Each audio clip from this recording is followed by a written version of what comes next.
good. You cannot do after show tonight. No, that's fair. You did.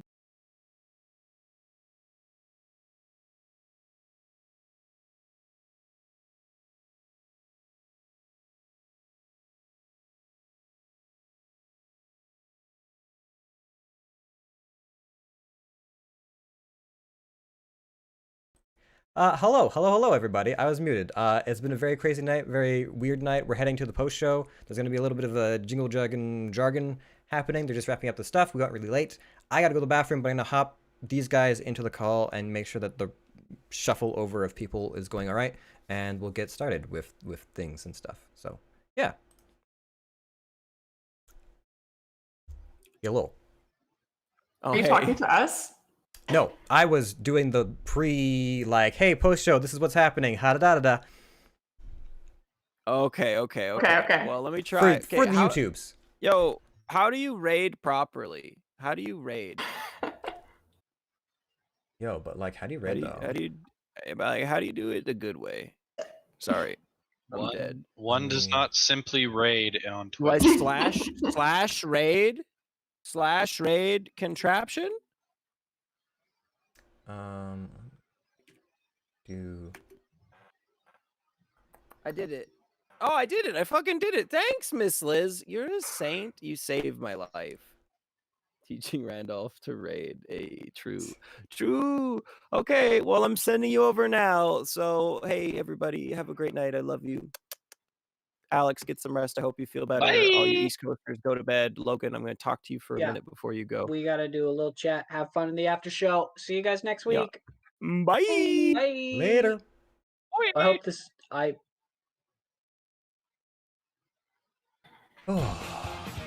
There it is. And the raid goes through. For the first time ever. For the first time ever. The first time in forever. Where we talk about all that happened while people are still barely clinging to consciousness. All that trauma in the middle of the night. Guys, listen. Still haven't slept. When was the last time you did sleep, Thomas? Camp? The camp before we attacked this base? Oh, sorry. Yeah. I was actually taking that as like you personally have not slept in a while. Is that also true? Oh no, okay. No, I have been slowly fixing my sleep schedule. Proud of you. Thankfully. Proud of you. Thanks. Before it was like, I'm gonna stay up until 4 a.m., wake up at 8, and then, nap periodically throughout the day, feeling like a lazy piece of garbage. But now it's just like, oh yeah, I'm gonna go to bed at a reasonable time and wake up and then stay awake because I have to feed my cat and then go to gym. So well, I think that's I've actually just noticed. I saw a very funny post the other day saying like when like the sun finally comes out in the spring and you feel like you just popped a Molly because your seasonal depression goes away. Like that's kind of what I'm going through right now. Yep. So I relate. Like this is like already hours past my bedtime, to be honest. but for the stream. For the stream. Yeah, exactly. Once a week is fine. Yeah. Once a week is fine. Yeah. Absolutely. So. Oh. Let's unpack some things. Guys, I was tearing up at so many moments tonight, and I was using that as fuel for what I was about to do for my next conversation, and now I know it had to happen. I'm not mad, but I'm pissed. You're gonna have to just rewatch the last 45 minutes of the stream before we start next week. I'm frustrated because as an actor, I'm emotionally so ready for this fucking whatever's about to happen, and then I'm like, I have to wait a week and get back there off the back of whatever I'm doing before, and I'm like, no. Brutal. Hi, Viola. Oh God. Yeah, I definitely was I was so emotional at so many points tonight. My heart absolutely broke when I found the pregnant mark because I immediately knew what that was about. That's horrible. But like there was so many moments tonight that were just very high emotion. I gotta say, actually, that moment of tension when we first got Ariel into the room with like the arguing with all of us and Gaston. I was like, it was so weird because I was like, I could Was- hear Lane as like Sarifa and Guzdan like asking me questions or berating me. I was like half paying attention to some of it, and then there were just other parts where I was like, no, this I need to focus on this, and I'm just gonna like blah blah blah blah blah. This happened. Like I need this, this, and this, and then I came back to it afterwards. And I'm like, that's exactly how that would probably have gone. Like it, but I wasn't paying attention to that at the time. I was like ignoring them. I was too in it to like be paying attention. Yeah. Yeah. I kind of like, wish. I really I'm just like- liked the tension that was kind of built there, though. It just felt very like, I don't know, there was something so tangible and like honest about it. I really, really enjoyed the moment, you know? Part of me Yeah. wished that I had cure wounds when Sarifa had been berating me, and then you guys like came back around. I'm like, well, this time for sure. Like I can't deal with these interruptions. I have to. This is important. It was weird, like surgeon's room sort of like vibe. I don't know. Yeah. I just Talon like was really like understanding of the like Puck was very one track mind in the moment. So I was like trying to just be like, doing it. Yes, we are. This is what we're doing. Puck said so. But for a moment, I did like I visualized like punching Guzdan in the face, just because he was being like such a. I understand where he's coming from about like wanting to save his people, but I was also just like, girl, stress. Now, please. Like. I like how every time I'm showing up now, it's in like worse and worse condition. Like the first time I showed up to people like Sarifa, I had broken ribs. This time I had somebody else's broken ribs sticking out of me. Yeah. For like a weird moment, I was like, Sarifa like jealous of like a passed out like toothy girl. Like this is weird. No, like, oh god, like, okay, so I want to check on Ariel, but I really, like, I need to have a conversation with Sarifa, because there's been so many, like brushed off moments that have been happening, and I'm just kind of like, I need to address this, I just, like, haven't had the, like, in-game time to do it. It's just, like, this, I have to get to this. I really want to, like, take this session slice by slice for those who have the time, because there's, like, a lot of meat in today's session, but I also want to make sure that Hit me those. with it. I also want to make go. sure that those who are like only here for a little bit get a chance to like ask their immediate questions. Before all of that, though, even though they've probably already pieced out. I don't know if they're still watching. But Lane and Logan. Fucking hats off to you guys. That was awesome. Lane, there was so many emotional moments in there, and I was just kind of like, oh man. I'm not a like weepy crier, but I definitely was tearing up a lot during that session. So props to you guys. That was very well done.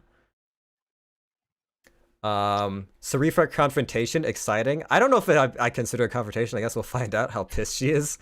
But we'll find out once we get back to the room. I said this during the intermission, but I have this weird like thought in my mind about the deaf dog and Ariel being companions. Like, not necessarily to us, but the two of them being companions for each other. Because they're kind of from trauma bonding experience. Yeah. I kind of see them like in the ideal world where they are like rehabilitated in some way. It's the two of them together. I don't know why I feel like that, but I'm just kind of like, that's where my mind's at. And so, I don't know. Because out of everyone who's there who has been like who's come out of that dungeon. A lot of people are like alive or maybe like traumatized or maybe modified in some way, but it's the two of them seems to be the most far changed. Yeah, I'm very curious and anxious to see the mental state of Ariel. Like, is it going to be like a Harold's father situation, or is it like running a lot deeper because of how long she was down there? Does she remember anything? Like, I have many questions. My concern is that she's going to be the same person from the cage, like that. Despite the fact that she still had the tendril in her, like that was when she was like begging us not to come in. That was her. Yeah. So really quick, before we start deep diving and stuff, does anyone have pertinent, immediate, burning questions? Hit me with the questions, please. I guess cast included, I suppose.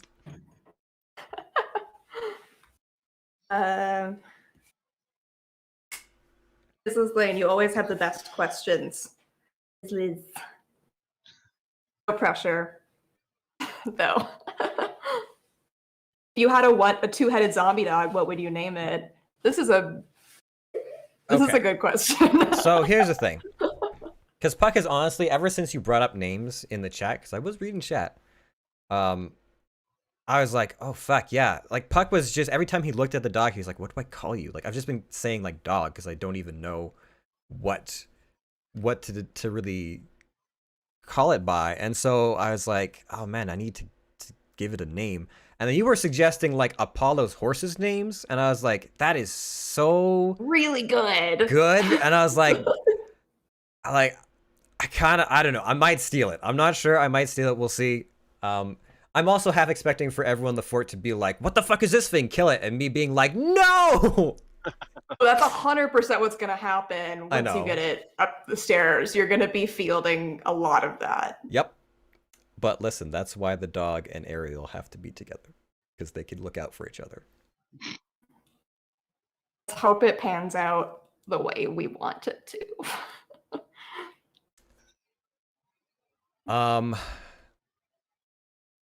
Flounder and Ariel. Oh man.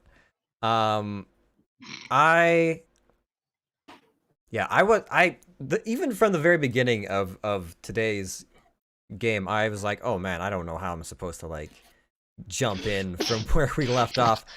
With Harold's like crazy bluff into, hey, like drop this. He's like back-to-back nat 20s and the nat 1.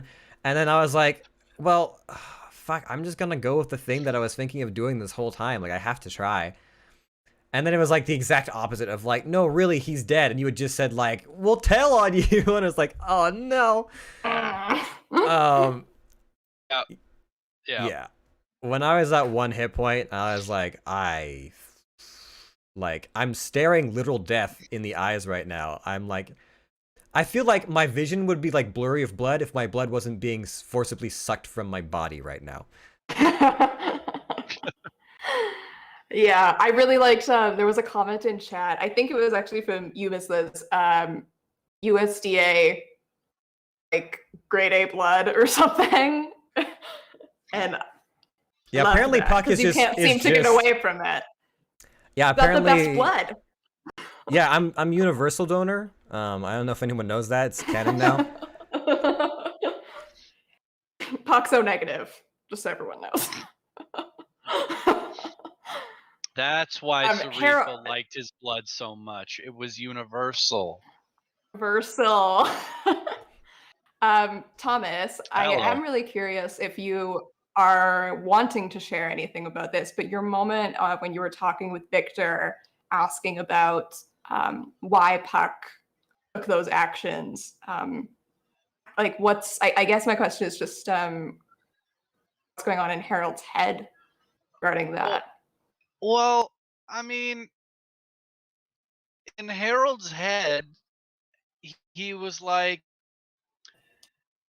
I mean, it was kind of exactly what I talked to Victor about. It was just like, we know Ortiz has been doing human experiments on people. This girl is flat out telling us she has been experimented on, and that we should leave. We've seen what his experiments can do. Mhm. But why don't you get out of the cage? We'll figure this out logically. We'll see if there's anything we can do for her out here. But then if we need to, we can then go in and deal with her as a group. It was just like, because kind of like what we talked about last talk back, is Harold is very analytically thinking and Puck is very just from the heart. Mhm. And so it was just like, to Harold, it was like, come on, Puck. You're not stupid. Use your brain. This is a No brain, dangerous only heart, situation. baby. Yeah, it's just like, this is a very dangerous situation that you don't know what is gonna happen. Get out of there. I love that entire conversation. I thought it was just like, when you asked that question, because at first I thought when you were asking like why did he do it, I thought you were talking about Ortiz first. Yeah, me too. And then you asked about Puck, and I was like, oh, dude. And I was immediately like, yes, this is what we talked about, like the character that's more like, you know, leads from the heart as opposed from leads from the head, that we had last time. And it's so, I don't know why, it's so weird listening to other characters talk about your character when you're not there. Yeah. But when you were like just trying to figure this out, you're trying to like wrap your logical brain around this, and like I'm sitting there thinking like as Puck you're talking about this stuff, I'm like, well, you know, he tried to like suss it out and whatever, but he just wanted to make sure that things were okay. Like he knew we probably were gonna have to like go and come back and stuff like that. But when Victor was talking about like, you know, if there was a battle that, you know, you knew you couldn't win, but if you ran away, people you cared about died, what would you do? And you know, like, fair enough, Harold isn't sure, and you know, Victor is posing a difficult question, but when Victor said like, well, I know what Puck would do, I was like, oh, fuck, I'm gonna cry, stop it, no. That hit me so hard. I was like, oh my god, no, I can't. You have created such a wonderful, beautiful, and like relatable character in Puck, I think, and I like hearing like those conversations where you're talked about without you being there, because I think that because you've created such a wonderful human character, I think that you get talked about in a really beautiful way as well for that, because I think it's something that's really admirable in like the setting of the world we live in, the way that you navigate it. Yeah, I don't, I'm really like glad that everyone is like liking this character and how it has fit into the overall story. It boggles my mind to hear people like Victor be like, well, I know this, and that's why I choose to follow him. And I was like, whoa, wait a minute, what? Yeah. And so I'm just kind of like, big. I didn't think anyone was following me. Like, Puck doesn't think anyone is following him. He just feels like he's bumbling in the dark, trying to like do what he can. So it's crazy, and it's really cool to hear everyone's takes on it. I also think it's interesting right now with like the dynamic of where everybody's at, that like people are saying this, but Puck doesn't know that. Like Puck is his headspace is completely somewhere else. Yeah. And so he doesn't know what everyone's like perception of him is. Yeah. I mean, that was honestly that was like kind of one of the reasons why I wanted to like have this conversation with Victor. It was just like, Puck's out of the room. I can speak to someone who kind of thinks like me, but also understands why Puck does the things he does. Mhm. let's have this conversation, and we'll see what comes of it, because you know, you get to hear our conversation, but your character doesn't. So, you know, now it's up to you to be like, oh, why, you know, now it's up to you to, like, you know what our other characters are thinking, but you have to be like, I don't know this. I don't know what's going on.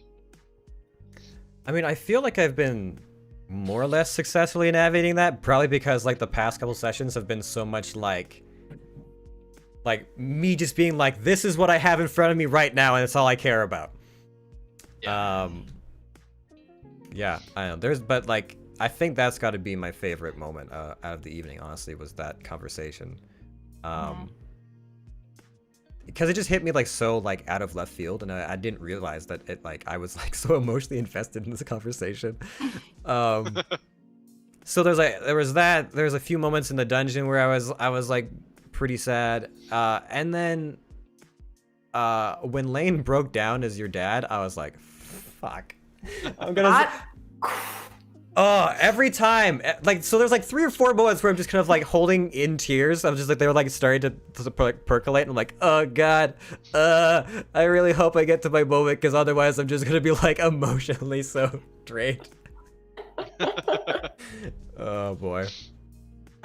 Thomas, Harold, from Miss Liz, Harold is always in the back, observing, seemingly evaluating the situation. What insights do you think that has given Harold? I mean, in terms of the people he is traveling with, he knows that Puck is going to jump in and just doesn't he tip Harold is like, Puck is going to do whatever he thinks is right in the moment. It doesn't matter if it puts himself in danger or what. If there is someone that needs saving or that he thinks he can help, he's going to do it. No questions asked. For Victor is like the bossy one who's trying to like guide everyone, but at the same time figure everyone else out at the same time. And then Talon is trying to find her place in the world as well as the group, and she's figuring it out, and she's figuring out connections with other people, which is good.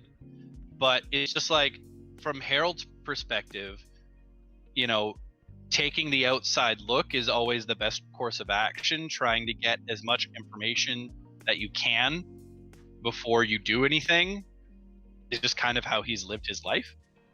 And so that's why he's, you know, continually in the background trying to figure things out, is because, one, that's his safe place, because if he's in the back, he can't get hurt. Which Or looked at. Which is a real nice juxtaposition for a frontline fighter character.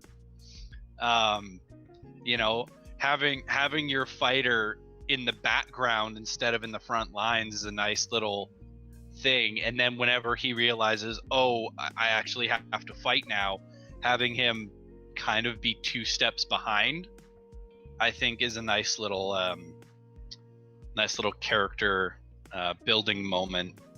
But yeah, it's just like he gets to watch and learn how other people interact, because that's not really something that he's gotten to see before. So watching how Puck interacted with Ariel, even though Harold was like, you're a fucking fucking idiot. Use your brain. Get out of that cell. Let's think of this. Let's think this through first. It was also just like, okay, Puck is in this cell for a reason that he thinks he can do something. I mean, I guess we'll just have to trust him to know what he's doing and figure it out if things go south. If that answers your question, it's just like he gets to watch how everyone interacts, and he gets to learn how the characters will probably make decisions in the future.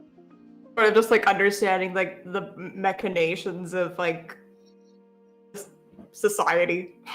Yeah, exactly. Yeah. Him and Talon have that kind of train of thought, similar to themselves. We react to it so entirely opposite, which I find very fun. Well, that's the other thing is like Harold has a very similar mindset to everyone else in the party, except it's the polar opposite of what the other person would do. Mm-hmm. Like, for Talon and Harold, one is going to be just like in there, like trying to like poke and prod and just like, ooh, I wonder what this is. And the other's like standing in the background, like eyeing them, wondering what's going on. With him and Puck, it's obviously like okay, we got to figure this out, think, versus, heart on my sleeve, I just got to help. And then with Victor, it's like, it's the big brain thinkers, but Harold is too reserved to do anything with that knowledge, whereas Victor is like, all right, we got a little bit of information, let's go. I mean, it's very fun to watch Harold kind of like trying to piece things together, and it's like watching like an AI or a robot like slowly begin to learn and like adapt to their surroundings. Teaching a robot to love. Yeah, kind of. I liked how you were asking like a hard question of like what did Puck get out of that? Like did he get anything valuable? Like what was to be gained by going in there and helping this person? And to have the deaf dog be there as like the one successful thing that had happened up to this point in the dungeon. But the one reminder of like, if you try, sometimes good things can happen. Yeah. And to just have that even though it's a total fucking abomination to be living and should not exist in this world. It do be cute though. It's weird, but I mean, I want to scratch those chins. Yeah, right. There's like, if I wasn't so like medically minded, traumatized right now, I'd be like looking at this dog and just trying to like get to know it better. But I was just kind of like, oh fuck, the deaf dog showed up, and then I was like, man, the deaf dog may have saved my life just by helping out with the fucking cord. I was like, oh my god. Uh-huh. So, yeah, no, I was happy that it was not as afraid of me, so much so that it wouldn't let me like approach it that second time. And I was like, okay, there's hope here, and I made very firm mental note of like, no matter what fucking happens, I'm not forgetting this dog. Harold needs space between the option and the decision unless it's about 14 blacksmith books. That was an immediate decision on Harold needs them all. I did see a comment about like us being fucking nerds. And that's fair. Look, Harold, you guys don't understand, but Harold has plans. As like the way that I've built this character, he needs certain things for this build to work. And blacksmithing is one of them. So as soon as he was told that he could use his magic, he was like, great, I can use my magic now. How do I do the next step? I need to be able to blacksmith. I don't know how to do that. Well, I'll start with books. And then there are 14 first edition, like, gold-leafed, beautiful, pristine, 80-year-old books staring him in the face, and you don't expect him to go, yeah. Yep, I need that. Victor's comment about the 5th editions probably being more up to date, because he's right. But like, listen, I was first edition books also. I was trying so hard not to like break the moment and be like, excuse me, guys, these are first edition limited release and they're still in their original packaging. I'm definitely taking these. Like, I just like collector nerd. Like, no, this is important. Oh my goodness, we're being raided by Azza. Oh my God. Hello, how's it going, guys? Hello.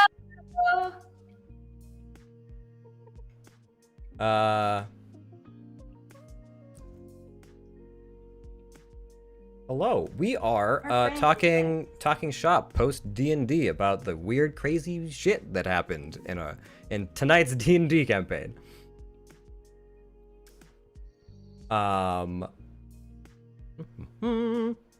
Also, Miss Liz was saying, Talon, badass, goes with feeling first, hiding nothing, is stacking healing spells, which seems to be planning, not impulsive, in this character development.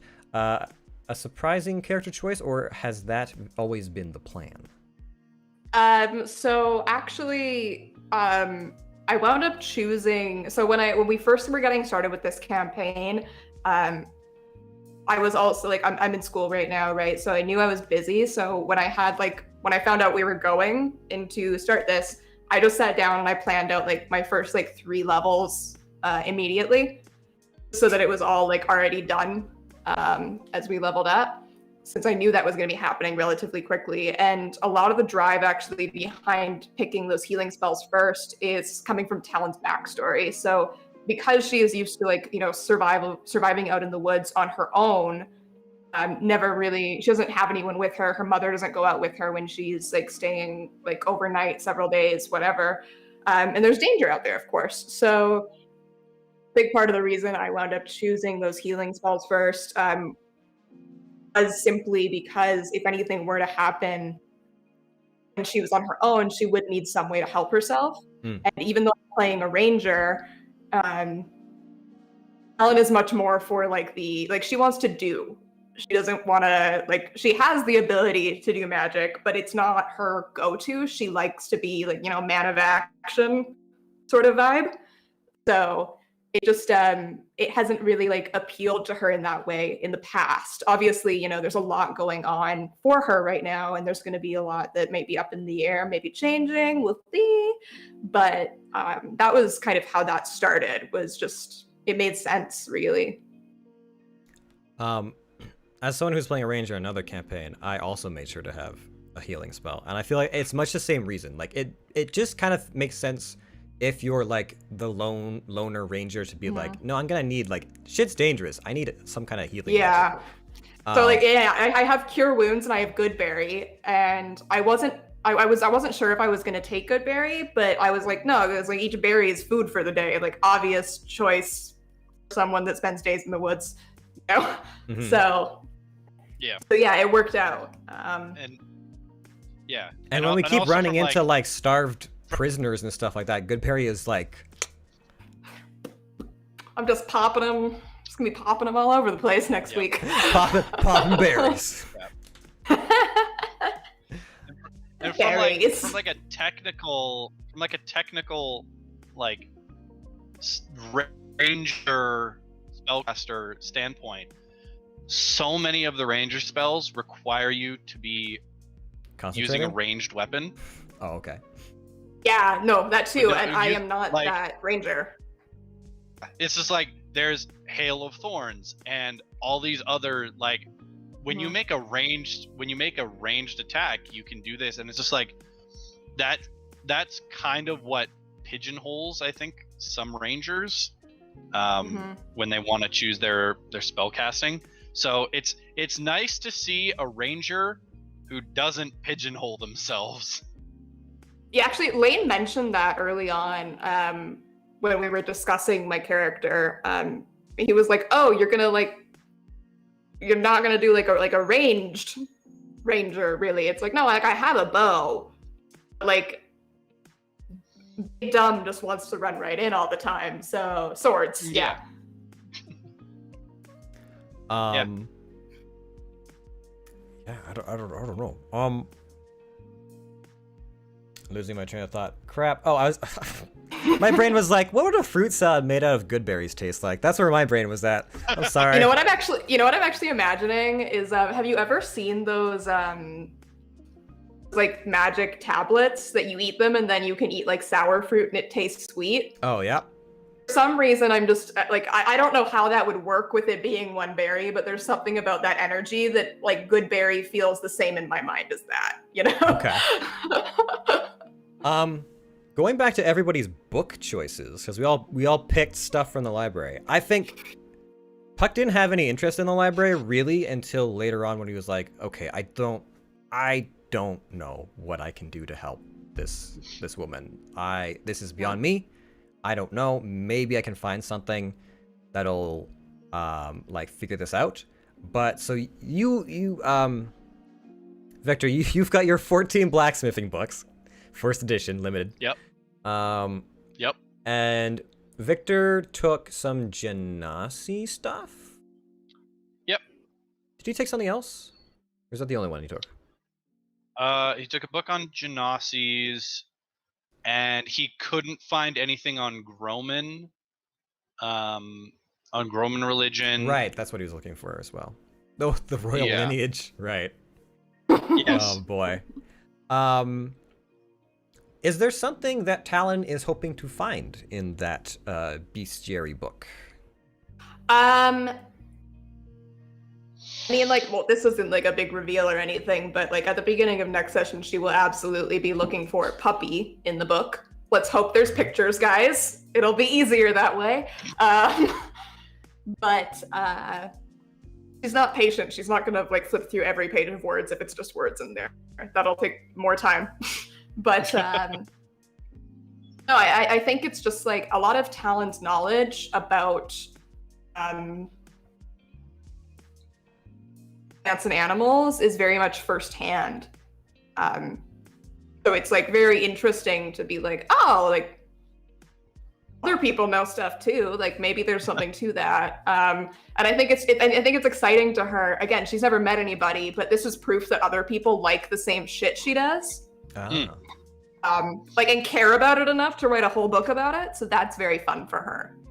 That it's not just her, because like y'all don't, the rest of the party doesn't. That's not anyone else's wheelhouse, you know. Correct. I'm curious a little bit about the Griffins. Me too. That.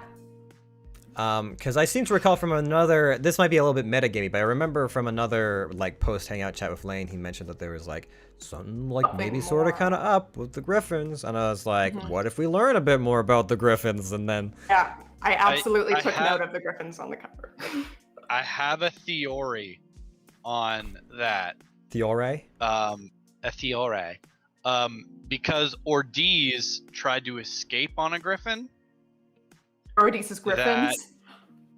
Yeah, that they might have been Ordees's that he sent to just take care of anyone who got too close. Or And the kidnap new hunters- people? Mhm. Yeah. So who knows? But that's my thought is like Ordees's griffins. Mhm. So That would make sense. So, Puck has 3 books on necromancy right now. Dark Puck. And here's the thing, because I know there's a lot of people who are rooting for like some version or some moment of Dark Puck. I was like, I'm not gonna like force anything, but at the same time, I'm like, there's definitely some turmoil in this character, and all that turmoil is originating from a place of like wanting to help, but like frustration as well.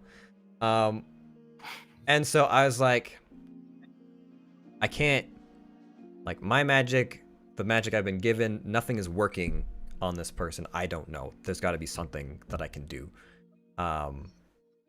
As much as he wants to just like throw his hands up in the air and just be like, I can't, I don't know. He's like, I gotta try and find something. So I feel like him looking at these books, first of all, I'm curious if anyone's going to let him look at the books. Because there's been a lot of people like trying to like shield his eyes from things lately. But also you're real soft, so I mean, I don't know. I'm gonna have so many scars. I mean, not for long, but for now. But yeah, I'm just curious if like what he finds there won't like have a little bit, won't trigger a little bit of Dark Puck, depending on what he finds, or if it leads him to have some kind of magic, or seek out some kind of magic that might go into this stuff more. Oh my goodness, that is a lot of text. What is? I'll read that for you. Okay. Puck, sweet cinnamon roll Puck, has been pin-cushioned by hooked bones. Any penetrating event such as stabbing can be extremely traumatizing and violating. After they got out of the lair, he was focused on Ariel, then he was focused on looking for the other survivors. Could this be Puck trying to ignore dealing with his own feelings and decompressing for that event? He then had to take a short rest. Was Puck reflecting on his experience or reflecting on what he was planning to do? And then, oh god, the wall of text, sorry. No worries. Yeah, I mean, first of all, I love it when injuries in these games actually like have some kind of weight, because sometimes it's just kind of like, oh, you get slashed and you're just kind of bloody, blah blah blah. But in this one, at least for Puck, for whatever reason, it's like, no, you've got like broken ribs, or like you've got like things sticking out of you or whatever, like you look like a pincushion. Hey, how's it going? We're not talking about you. But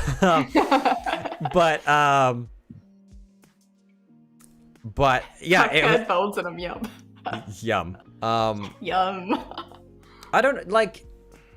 There's certainly moments in these last two sessions where Puck has been like, I can't acknowledge this. I can't focus on this. It like the stakes are too high for me to like get distracted.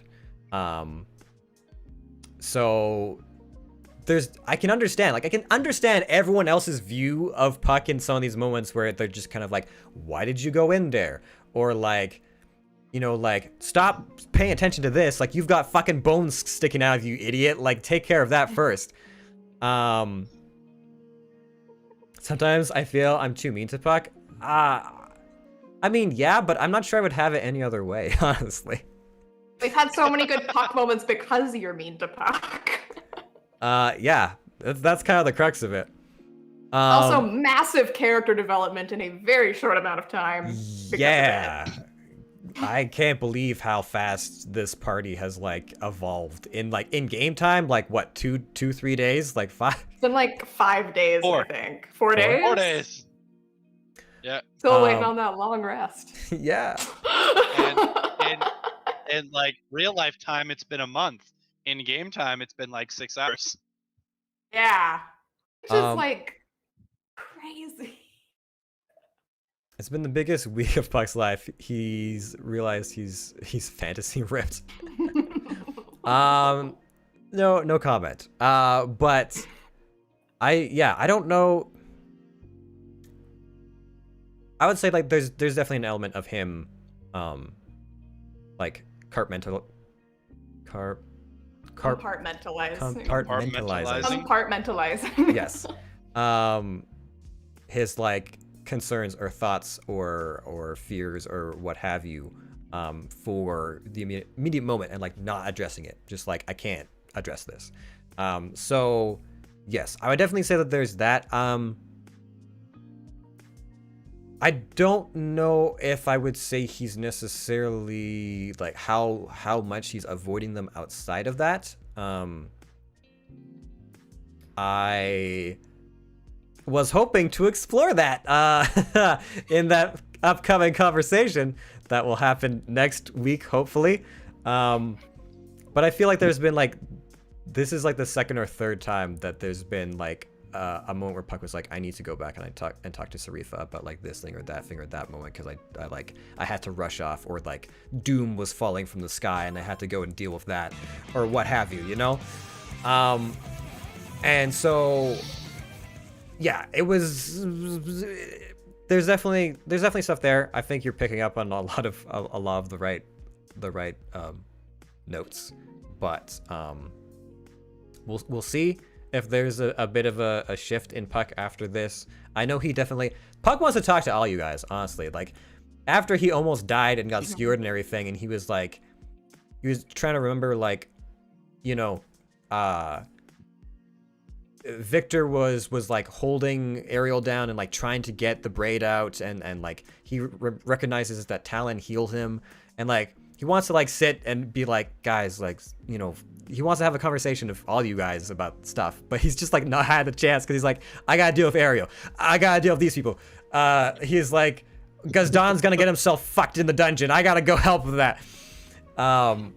Yeah, it's been. Y'all ready for a 3-hour session of group therapy on the road? Hell yes. Yep. I don't know if we're gonna get to combat next time, guys. I definitely think it's thank you for the phone. Everything's just been so like, again, it's been like a month for 6 hours, but it's all been like so fast paced, even though we're taking a really long time with it, which is crazy because so much happening at the same time. Yeah, I'm really excited to like actually unpack everything because there's so much built up now. Yeah, I gotta like take a minute to like thank Talon for like saving him and like the support that she was giving him for like taking care of Ariel, and then I gotta be like, Victor, like, I know you're looking after me, thanks. I'm not sure exactly what the conversation between Puck and Harold is, to be honest. Because it seems like Harold has had you've been observing me a lot, and I feel like Puck has been so distracted that he hasn't been paying as much attention to Harold beyond like just trying to make sure, like, in the fight with like the deaf dogs and stuff like that, just like making sure that no one's getting, you know, messed up. But yeah, there's a few people, and like Puck's like, I gotta apologize to Gazdan because like he was asking me questions and stuff, and I just blew him off, and like there's like so much of just like, I got things to unpack, man. You gotta talk to Sarifa, or she's going to murder you in your sleep. I mean, the shit with me showing up and having all the ribs sticking out of me, I was just kind of like, God, this is such a fucking just moment of like, I show up, they don't know what's happened to the Victor or Harold. We're just carrying this woman who has like her jaw split open. They're asking us questions. I have fucking bones jutting out of me. And just like, yeah, I don't know. I half regret not doing the cure wounds like a minute sooner when I was first getting grilled about it. But that moment felt like it made so much sense of like, everyone's concern was in the right place and everyone's attention for their characters was in the right place. Yeah. No, but it was a great moment when both, you know, Dawn and Talon were just like at odds with each other about you, and you were literally just like, fine, I'll do it myself. You know, and it was just like, it was this moment of defiance. It was this moment of defiance in the face of like wanting to tell people to shut the fuck up, without actually saying, shut the fuck up. Honestly, when we were going through that and I was like ignoring Gazdan or like half blowing him off or like even ordering people to like bring me things, I was like, dude, this is so wild. Like a little, like I took a step out of my own head for a minute and just kind of like looking in, I'm like, dude, Puck is like just going off on people. Like what the fuck is happening right now? But yeah, it was just like such a like people want me out of the room and I'm not fucking going. Like it was just like this moment of like everyone thinks that I'm just this kid and I can't do things, and I was like, no. So it was just like the mental image of him just being like, I can't use my healing magic on her, so fuck it, I'll use it on myself so they'll stop bothering me. And then having like the fucking ribs just like bloop out of my body. My brain made the stupidest sound when Lane said that they kind of just like popped out and fell on the floor. Like, what's the sound of like? Yeah. But now Puck's gonna be like, I gotta apologize for that.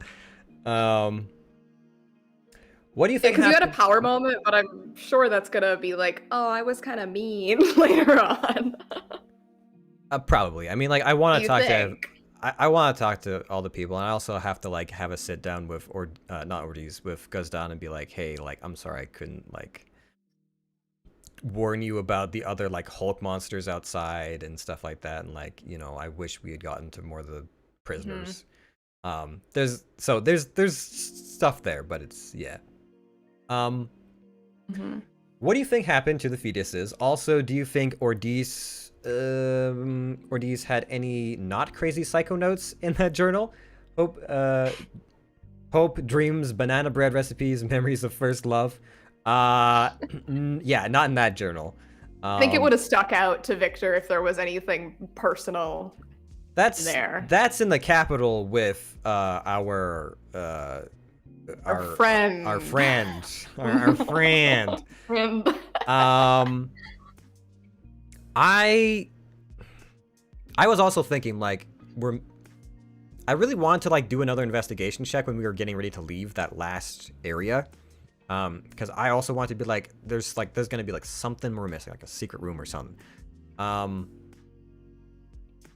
I thought it was very strange that like I don't know how much Puck knew, so I was trying not to metagame too much because I wasn't sure if Victor had mentioned the fetuses or anything like that to him. But yeah, I was like, at least in Warren brain, I was like, this is weird. Like, where is that lab? They're not here. That's weird.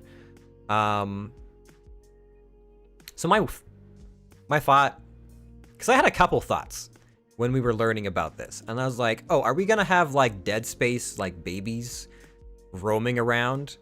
I don't know if anyone gets that reference, but I was like, are we gonna be fighting like Dead Space babies? And then I was like, that seems like too limited. Like that's not, if he's making like Hulk monsters, he's trying something different. So my thought is that sorry, I interrupted. Oh, but I guess my third thought is that this is part of like his like immortality research. This is like part of his like putting a brain into another brain, like bringing people back sort of weirdness, or genetically modifying like a super soldier or something like that. So my concern is that whatever that is, because we didn't find it, if it's not in the dungeon, it's already been shipped off. Like the fruits of that research have already gone, and it's like with the people that were like funding him, and we'll probably have a sit down as a party and be like, hey, listen, I know we're gonna like, we need a break. We're probably gonna take care of some other things, but we definitely should probably make sure that this shit isn't going on anymore. Yeah. Totally. Yeah. Well, like, okay, to me, Ordees seems like the kind of guy where if it's not perfect, if it's not right, then it's garbage. And the amount of like the amount of trial and error he probably had to perform on the orcs themselves in the first place would have been massive. then to try to do that to, fetuses. Well, the one thing I don't think we got was how many female orcs were down there. That's because how many of them were, impregnated, tried upon, tested upon, how many of them died during childbirth, how many of them died, how many baby died is stillbirths, whatever. Where if a baby was born, the mother still locked in the cell alive, baby's born, but it's not right, or these can't figure it out properly, well, baby's dog chow, mother is re-impregnated once she's good to go. I actually yeah, I'm wondering, like you said, how many of the orcs down there were female. Obviously we only found one who was like pregnant, but I don't know, I'm kind of curious if any of the other bodies or survivors are women, just because I don't know, he may be a little Henry VIII, and if it didn't work out with the first like fetus, he may have been like, well, fuck you, you're not strong enough, you're not good enough, I'm not gonna try again with you, Yeah, I feel like the orcs that are gonna be the other orcs we found were not those, or if they were, they're no longer being used for that because of the condition they were in. Not to derail, I forgot I didn't answer part of one of your earlier questions, Liz. When you were asking about what I was thinking about when I was meditating, and having that short rest. Puck wasn't necessarily thinking of anything in particular. I think I was just kind of like, oh fuck, I can do the thing as the... I can do that on a short rest, and I was like, I have to do that. Like, if Puck would know that, he would absolutely just need to do that. So I didn't have a specific thought at that moment about what he was going through. I think internally Puck was probably... He was putting a lot of his attention into getting his channel divinity back as quickly as possible. But I think he was also fighting frustration, because there had been people that this magic wasn't his healing magic wasn't healing Ariel, and so he was just kind of like, is this even going to work? Am I wasting my time? Can I be doing something else? And so that's what he was kind of battling with while trying to get it back. And so I had to catch myself a few times during today's session of being like, oh, just cast healing. And I was like, no, wait. Cautiously, just reach out with the energy. Make sure you're not hurting someone. And so I almost did that to Ariel a second time.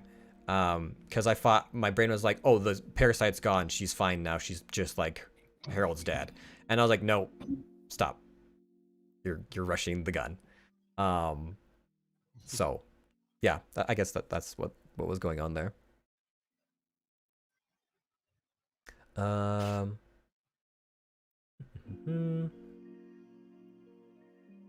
Let's see, put this warning over here.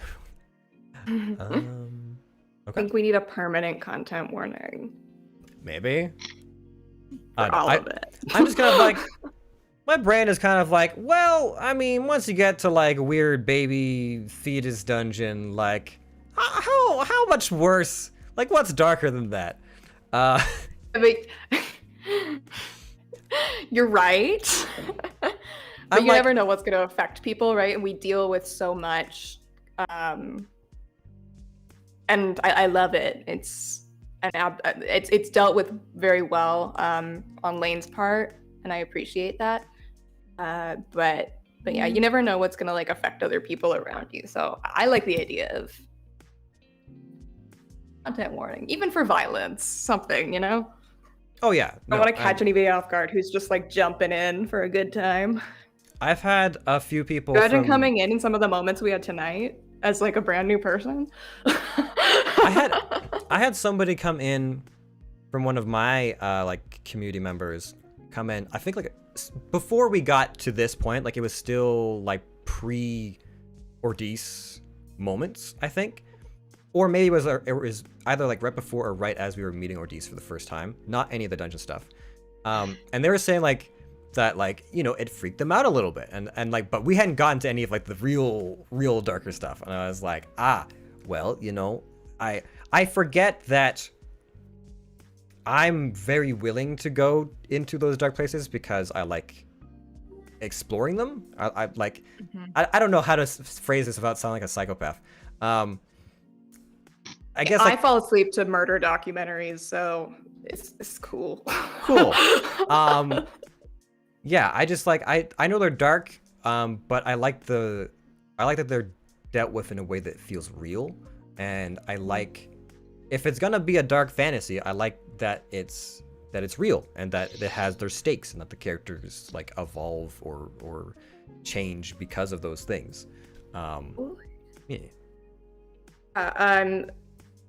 Yeah, like it's never. I feel like we've never had anything that's distasteful, even if it's like dark. I think we all very much react appropriately because, like, you know, we're living it, so to speak. I think that's the most important part, you know. I guess moving down the list of events from today's stream, when Guzdan and company like went into the prison room and just started like destroying the monsters, it was really hard for Puck to not like do or say anything. Like Victor was just trying to like shield him from the room and whatnot, and just like just let them do their thing. And I was like, I was thinking about the deaf dog. My whole mind was just like, this doesn't need to happen. And like Puck was like internally just like downtrodden by it. It was tough. I mean, as an observer, should consider himself lucky that Guzdan didn't just like straight up smack him across the face when he was trying to get your attention, to get you to shut up and like, you know, focus. And then, you know, basically I feel like your whole interaction caused them to go on that murderous rampage.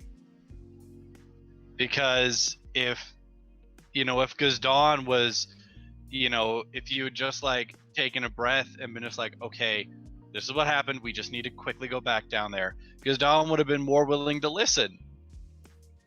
But instead it was just like he didn't want to take his anger out on you, so he just like bottled it up, and the first thing that was, you know, okay for him to take his anger out on, he was like, that's it, we're doing this.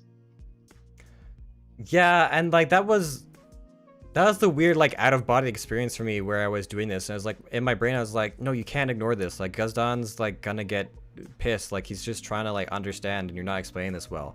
But like my brain was just kind of like, no no, Ariel.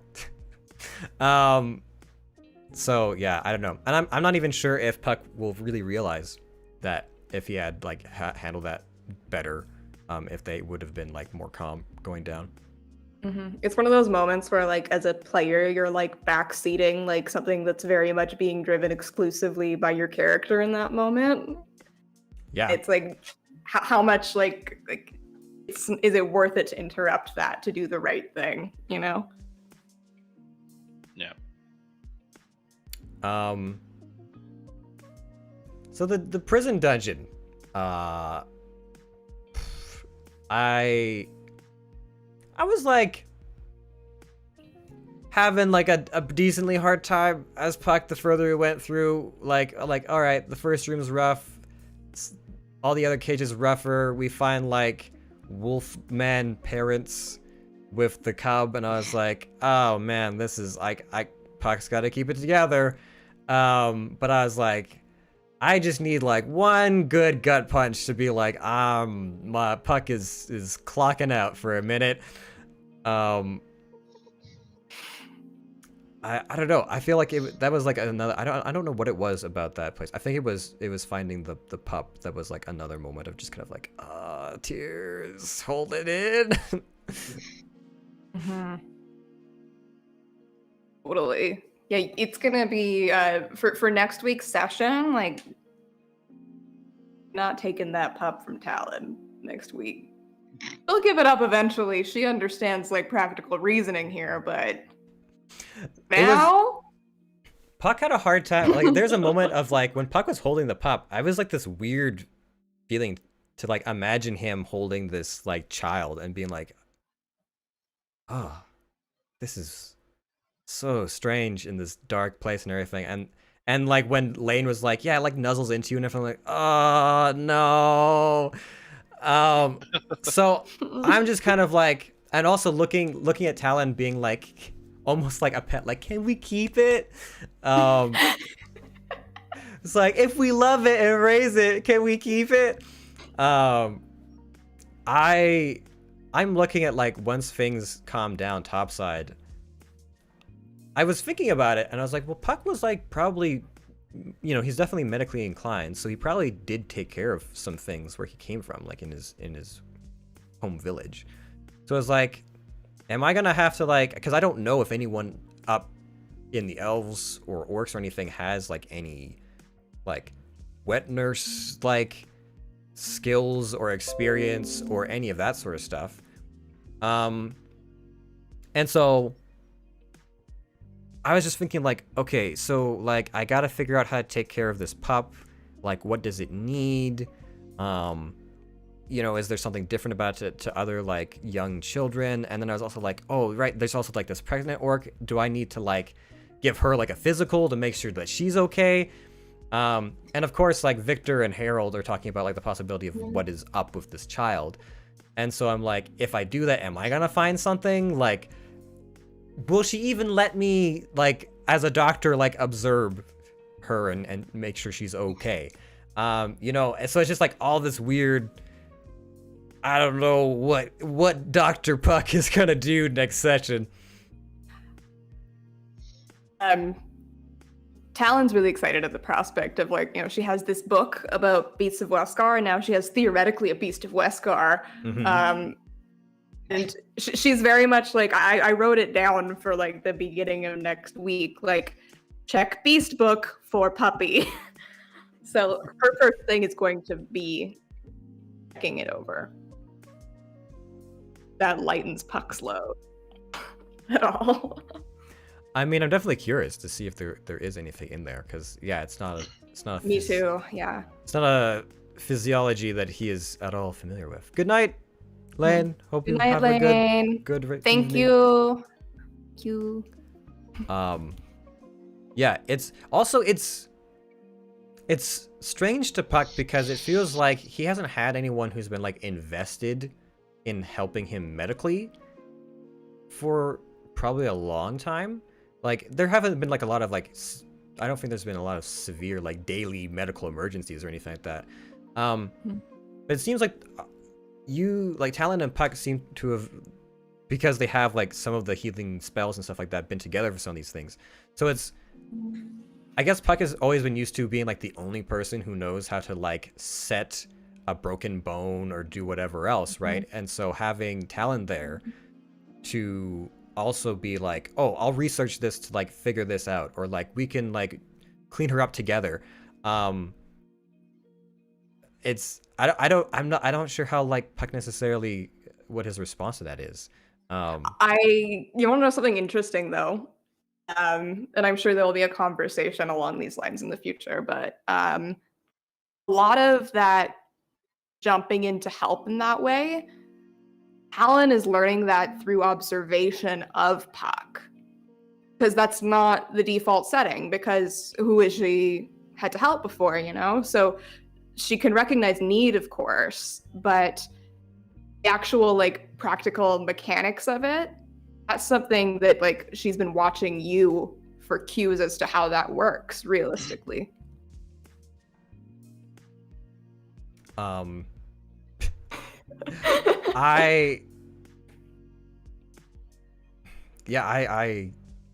interested to see what ends up happening, because it's been this interesting dynamic this last like probably mostly this last session, maybe a bit of the previous session of the two of them like working together to like, you know, clean somebody up and tend to like injuries and stuff like that. But I mean, I think Puck definitely appreciates that you were not in the room with Arrow. You were not also adding to like the you know, like go and rest, go lie down sort of thing. You were like, well, I'll just heal him and then it'll be fine. Like you were trying to help Puck in your own way, it felt. Also, yeah, when I went unconscious, I didn't know if you had any spell slots left from the previous day, because I know you used like at least one spell or something like that. Yeah. And I know Rangers don't have a lot of spell slots, so I was like, No. we don't have any healing potions, sort of the mystery potions that we looted, and no one's got like a healer's kit or anything, so I'm like, I might just be out for a while. Yeah. I like I said, I pretty much, since I only have those, there isn't really an issue right now. So you can count on me for your emergency healing needs. I mean, I feel like Talon does feel very much like she's the backup to Puck. the backup Puck. Yeah. It's like I mean, I can't do all that, but I mean, I got a couple tricks up my sleeve, kind of thing, you know. So it was a priority, of course, as soon as you went down at the beginning of the session. Like, oh well, I mean, we do a lot of dumb shit lately, so I'm gonna need that back. I think we're both in the same mindset as far as like spell slots are concerned. Of like, I'm gonna like, I don't care if it's like almost for sure doomsday. This last spell slot is not going unless it absolutely needs to. It's very much a very healer mindset of like, no, like I could use this on an offensive spell, but I'm not gonna, because someone could like be on death's door. Because that was me when you were grappled by Puck's dad. Was just kind of like, fuck, I'm running out of reserve spells. I can't keep her from like being auto killed by this fucking tentacle. Yeah. And everyone was like, Puck's out of healing spells. I'm like, I got one last spell. You're like, I'm not telling anybody though. This is only 5 days. No one makes life-changing decisions in 5 days. Anyone's character thinking about leaving the group, just going back to what they were doing last Thursday and decompressing. I mean, at least as far as Puck is concerned, him leaving the group would probably mean following Saphira to find out more about his family. So I'm not sure that necessarily be him like going back. Like this was already kind of a step in the direction he was traveling. I don't know that he's thought about leaving the group. I don't think that thought has occurred. I feel like he's had like his own like internal struggles and things that he's battling with, but I don't think he holds anything against anyone in the party for what has been happening or what has been going on. And I definitely don't think that he there's no like resentment or anything towards anyone, so I don't think that he would leave without good cause. For Talon, it's interesting because the past few days have really revealed how dangerous that world can be, and the more shit that we went into, the more her concern over her mother is beginning to heighten. It's like, okay, well, what if it's not a game? You know, and like, what if I'm putting it off? And if I'm putting it off, that's putting her in further danger. And what if I'm too late? So all that's racing through Talon's mind, but she's also realizing she has no idea how to like do any of this, you know? And Victor's already said that like he wants to help. So that's encouraging and everything, but like it's definitely building in her the concern. And it's a real toss up, you know, there's a part of her that's like, I really need to find my mom. When is that going to happen? But also all of this is really pressing, and she's beginning to kind of care about all of this because all the emotions have been so heightened. So it's really ooey gooey complicated in her little head. I would also say, as far as where the party goes next, I felt like Puck was at a point where, like, when we're talking about what is the party gonna do next, what road are they gonna take, Puck was certainly willing to help find Talon's mom, I think, at first. Now that we're further down the road and after everything that's happened, I feel like it's definitely solidified more for Puck of like, as much as I want to learn more about my family, like if like Talon or somebody else is like concerned about someone like being in like trouble, then he's like, no, like they come first.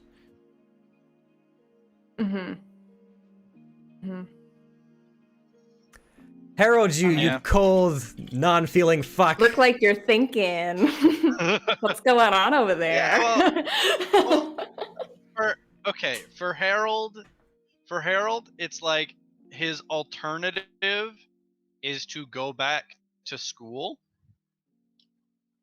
Like, how interesting is that right now? this is it's exactly, it's like for Harold, it's like, okay, I finally got to live a bit of a life, and I'm maybe enjoying it. Maybe? Is this nightmare fuel or therapeutic? I mean, none of us have shoved your head in a toilet yet, so there's that. It's like, is this what fun is? Is this? You know, and Harold is also, he's learning,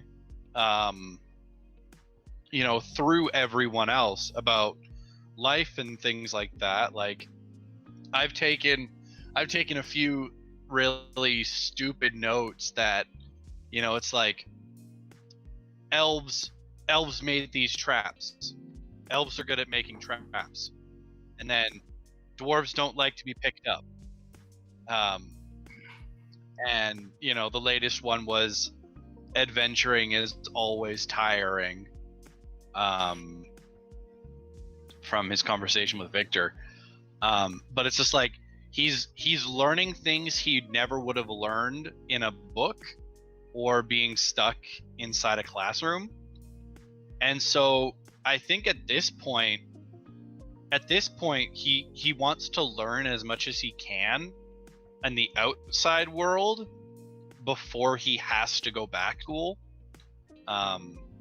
You know, and like now he needs to learn how to you know, smith and things like that. And that's more of a real world application. Like, he's going to have books and everything, but the only way you can properly learn is from being at a forge with a master blacksmith. And that's kind of where he's looking to next. And so until his student loan payments are due, Harold is going to continue to adventure. Okay, I think I have like 3 things to that. First of all, I see a possible future where if you do get good at blacksmithing, Puck asking you to use his chainmail to make plate. To like melt down his armor and reforge it into like plate, and have that be like a new iteration, and have it be like party crafted armor. Yeah. Like that. Secondly, Thomas, are you disappointed that your backstory secret came out first? No, I mean, when we first started this, when we first started the campaign, it was just like, okay, everyone has their backstories. Oh, Talon's mom is a thing. We're probably going to follow down that route first. And then Lane was immediately like, nope, we're going this way. And then as soon as it was like, oh yeah, this guy is experimenting on orcs and everything, I was just like, this, like, it doesn't have to deal with Harold's backstory. Like, it makes sense that it would, but it doesn't have to. Were you surprised? Because, Westgar's a big... Yes. Like, I was surprised that Harold's dad was one of the experiments. Definitely did not see that coming.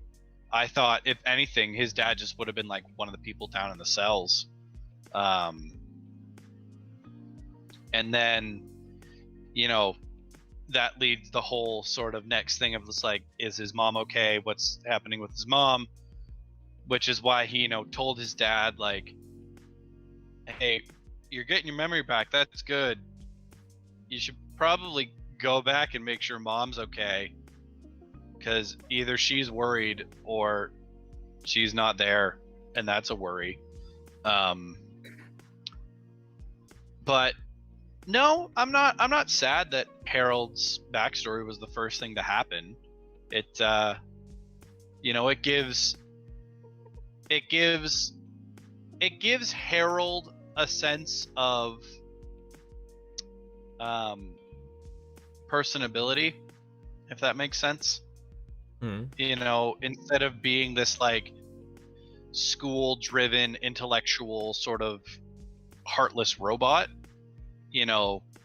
there's this actual aspect of family that he has that he never would have got to deal with or interact with had it not have been for them going to this location. I feel like a lot of us were probably surprised that this dungeon had so much to do with one of the character backstories, because I think coming into it, I thought this was going to be just like, this is just campaign story. This is not necessarily like heavily linked to any of us. I was imagining a very quick and dirty, like, get in, get out, fight some shit. Yeah. Level up a bit, maybe. And I mean, like, do you remember fucking like session 1 and 2 of our characters just kind of like bumbling along in Smalemshire and like meeting Harold for the first time, and how like we're so young then, so awkward or whatever. And did any of us think that like in game time, like 2-3 days later, we would be like crying, covered in gore in a dungeon, just like rescuing our party members' family members and like going through all this heavy shit? Not at all. It's a lot. It's a lot. I think that it's given, in particular with Harold's, like finding Harold's dad. As you said, Thomas, I'm kind of like, I personally, I kind of like that it happened when it did, because it's like a way into Harold, and I do really enjoy seeing the interactions between Harold and his dad, because Harold clearly no idea how to handle that. And it's very endearing. Yeah, what was it? Gordon's Ironbreaker was the other name. Something like that. Yeah. I think it's wonderful. And now that like he's seen the locket and he remembers you, I'm curious about what the next conversations will be there. And how Harold may or may not open up more because of it. I was curious with the locket about how much that was actually going to unlock, because when we found it, I'm like, this is like the optional MacGuffin that might like help someone along the way. Little annoyed that Victor was taking credit. He's like, I found this. And I'm like, you didn't find shit. I pointed that out. Puck's like, no, me. That's what Victor does. Yeah, I'm trying to be cautious. I'm like trying to channel you guys and be like, hey, there's something over there, instead of just going and grabbing it. And then the one time I don't do it, they're like, yeah, I found it, all me. But I do have to ask, that moment at the end there between you and your dad, you know, what's going through Harold's head? Because it was definitely a very emotional moment. There was a lot of like, you know, your dad was very emotional, and you know, talking about like remembering you and how he is proud of you. And I'm like, that's some big words to hear from your parent. So I'm curious. Yeah. So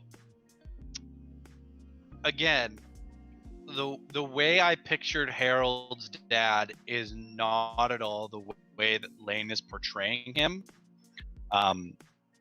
which is it's nice, and it makes sense with the fact that he has no memory. So why would he act like who he was? You know. Well, And also, so- is it that he's not acting the way that he was, or is it that Harold just had this picture of him being estranged from his parents as a youth? Probably a mixture of both. You know, like Harold not really spending much time with his parents, and then like what he does remember is that his dad was away a lot. When his dad was home, he was kind of like this silenter type, you know, a little bit more stern when he had to be, but that was about it. And so for Harold, he's grown up in school this entire time just thinking like, my dad's never gonna show any affection to me. That's just not who he is. This is just not what he does. And that's fine. Like he's grown up this far, just like he doesn't expect anything from his father. And then when his dad was just like, yeah, I remember that. I'm so proud. I was so proud of you then. I'm so proud of you now. You know, like I love you. All of that was like Harold never would have ever thought those words in that order would have come out of his father's mouth. And it was just like this shocking sort of like, everything I know is wrong. Everything I've thought is different than what it actually is or was. It's interesting because like- the locket is a real physical proof of all that care, because clearly he's been carrying it this whole time. You know? So it's not just words at that point. Yeah, Well, and- which is like, and if any of you watch back the VOD, like when you give me the locket, Harold, I'm literally just like staring at it for a solid like however long you guys are talking. I'm literally just like staring at this locket, like pondering why, because Harold has no idea that this thing was ever made. Like that's the thing, is he doesn't know that this ever existed, and now there's like actual tangible proof that, you know, his father cares. What? No, but you were different, and so yeah, Katie's in the background. They're all cracked right now. I'm so sorry. It's okay. But yeah, and so it's just like, it's for Harold, it's like a very shocking sort of like, everything I know is wrong.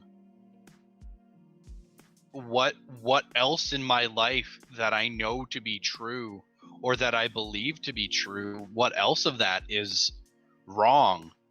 And which is why he kind of just like went back to the table and put his head down, because he was just like, he was in shock, and he wanted to like express emotions, but being Harold, he couldn't allow himself to do that outwardly.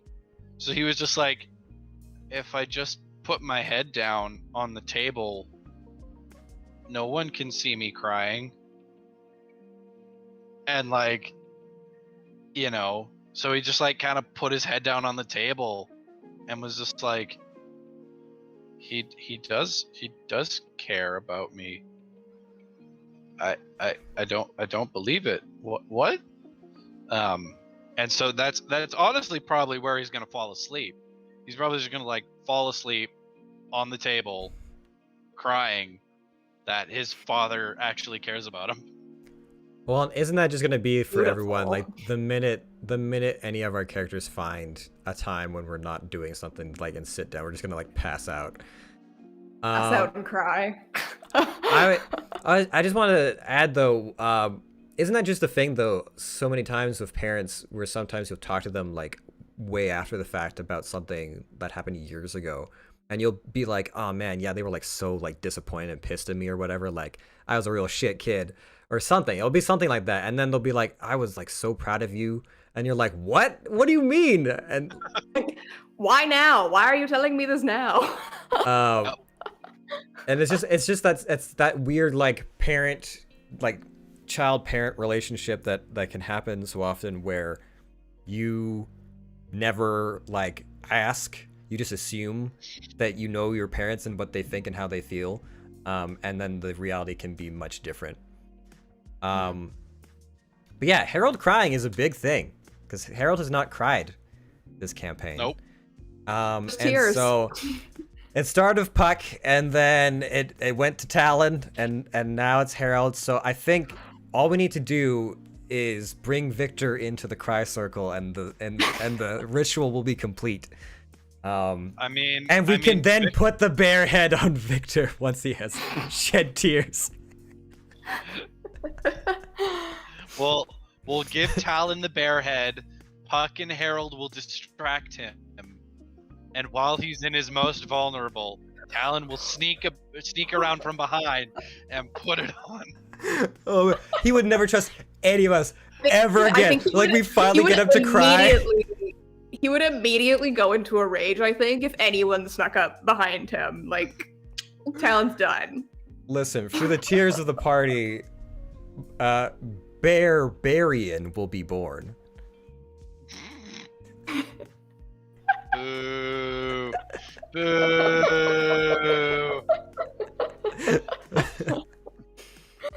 Oh. I mean, yeah, but honestly, Victor's the only one who has not cried yet, which is ironic because he's made of fucking water. Yeah. Yeah. All we gotta do is just throw some salt into him, and then he's salt water. We'll say it's close enough. You know what's gonna be fucked up is it's gonna take one of us dying for Victor to cry. If that even does it. Yeah.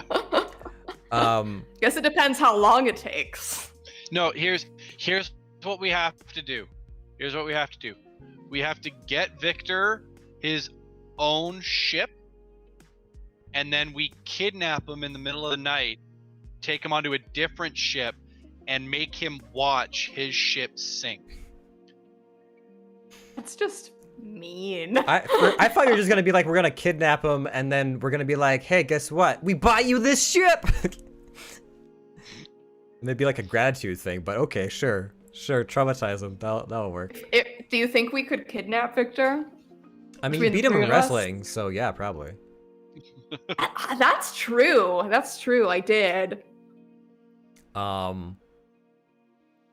Yeah, I mean, we can just get Ariel in on it. She'll like grapple him, and then you can help out, and then yeah, it'll be good. I don't think Ariel's gonna be in fit fighting condition for years to come. Oh, probably. But I mean, I thought we were projecting this into the future. I suppose. Because that's what we do here at the end of the post hangout is we talk about weird zany things we could do to other people in the party, or like what weird like off-canon stuff we can come up with, like like Harold's student loans. I love the idea of Harold student Love loans. Something interesting, Thomas, that would maybe be fun to bring up if you want it, take it or leave it. But I know, at least here in Ontario, the student loans, you have a 6-month grace period after you stop going to school before you have to start repaying your student loans. So I'm wondering, like, does Harold have a grace period on his student loans? Is it going to come up, like, 6 months down the line that Harold's like, I need to send some cash back home, guys. Yeah, no, listen. I mean, we think that this is the big bad of the campaign, but what we don't know is like months in game time, fucking Harold's student loans are gonna come up, and that's the real villain. the fucking government's gonna come for Harold. The like college loan sharks are showing up like, hey Harold, then you gotta pay those debts, Harold.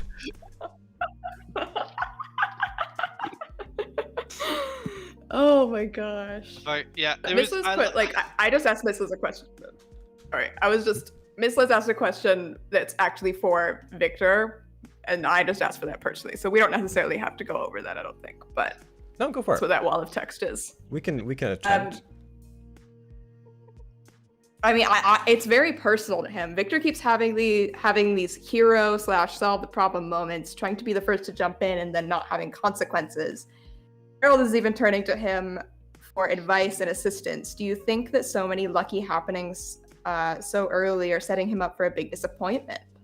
Getting straight A's for years and then failing a class. How does Victor cope with his own failures or lackings? I wish he was here to answer that. Ooh. Oh, I want to know.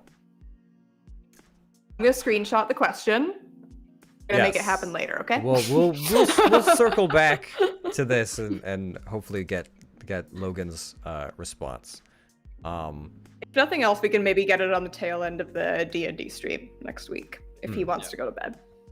I also feel like just the last thing about the student loan thing is like that would make Victor, that would be Victor's aha moment for Harold, because right now Victor doesn't understand why Harold is here, why Harold is out in the world, and then as soon as it's just like, yeah, I have 1,000 gold I gotta pay off, or I'm not gonna get my degree. I gotta go back to Groma for like 2 days just to finalize all the paperwork and pay them the money, and then it would be Victor's like, it all makes sense now. Speaking of money, I'm just gonna write down, because I forgot to do this, that I have the orc gold on me. Damn it, I was hoping you were gonna forget. We were gonna get like halfway back to town, and we were just gonna be like, you remember to give the orcs the money, right? And you're like, you pull out 7 bags of gold. Fuck. Oh no! No, I was so distracted by everything. Yeah, no. I'm glad I remembered that, because I forgot to write it down, because I was like, and like so many other places, like, oh yeah, I just grabbed it, because I thought maybe I would just do, like, I would just give it during that session, so I wasn't thinking of like putting it in my inventory. Sorry. Oh no, go for it. Go ahead.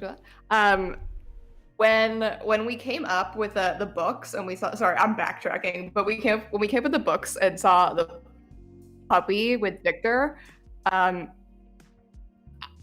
Talon like had to fight her instincts so hard, because in that moment I was like, drop the books and go get the puppy, and then I was like, first edition books, those are important, Harold said so. Puppy please. Because I was absolutely gonna be like, a dog. Yeah. Can't catch myself. Also, so the other thing that Thomas remembers Logan saying, like the very first session, was Logan was like, Victor wants to build his own personal library, so any books we find along the way go to Victor, which to Harold is just like, here's 14 pristine first edition books. Why do you not want them for your library? Like, come on, man. This is a complete set. Yeah.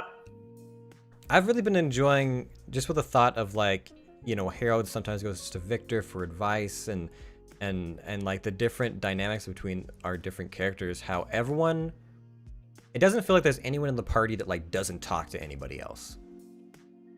Like, because I definitely had campaigns where it's like there's some people that just like get along better like their characters do, and then other characters are just kind of like very like neutral, distant, sort of like, well, we work together, but it's like more of like a party thing than like we're like close. And so it's been really cool to see, like with Victor and Harold, it's like this weird kind of, Harold goes to Victor to try and like understand things. He's just kind of like, if this doesn't make if something doesn't make sense logically, he feels like Victor's the person he can talk to about it. I guess with Puck and Victor, it's more of like you know, he's trying to look out for him, and Puck's trying to like stand on his own 2 feet. Maybe it's the same way for Talon and Victor. I'm not sure what the exactly how you feel about your guys' dynamic.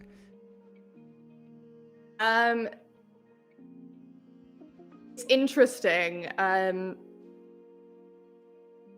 definitely like sees Victor as someone who's much more worldly, and therefore would know more things. And I think that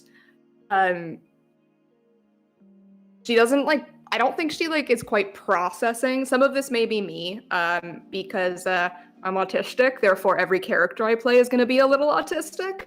But Talon doesn't really process Victor the same way that she's seen Harold process Victor, because I've seen both of you lash out at him in response to him.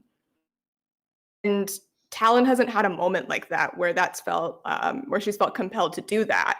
And I don't know if that's just because we haven't run into like a major thing we're at odds about or what, but she understands like the logic of Victor, and that that's valuable in a sense, and respects that. Harold is the one person that I'm looking forward to for Talon to develop a relationship with.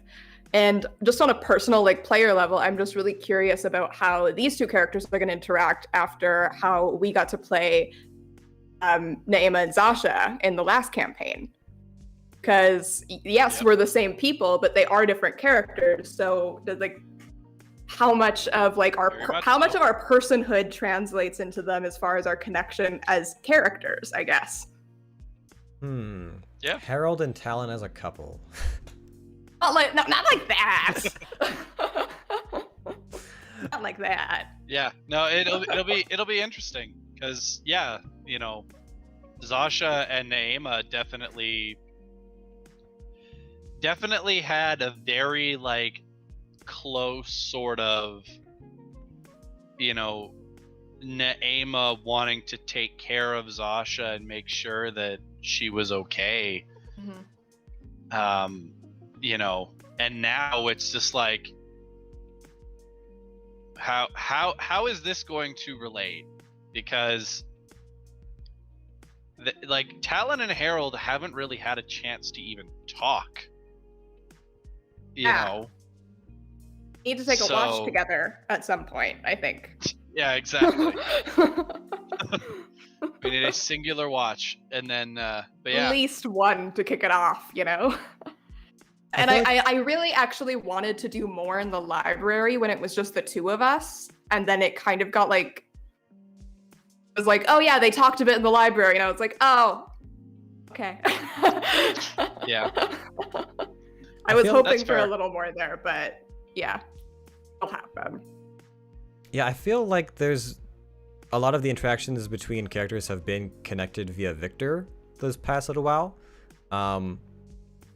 I know when we initially rescued Harold's dad, there was more going on there, but I'm curious to see what will happen when like Puck and Harold get to like reconnect for a moment and what that conversation is going to be like. I'm equally interested to see what will happen between Puck and Talon, because I feel like I'm not sure what our like dynamic is yet. I know, right? It's just kind of like it's not like it's friendly for sure. I just also don't know like are we friends? Are we like peers because we're both kind of like the younger like maybe more I'm 27. Like I'm dumb, but I'm 27. I don't know. Like I guess it just feels like we're the younger Yeah, ones. definitely. Talon is mentally youthful. So yeah, I'm curious what that dynamic will turn into, and whether that's something that will come out of these next immediate sessions, or if it's going to be something that comes out like down the road when we're exploring her backstory more or something. Yeah, healer half elves.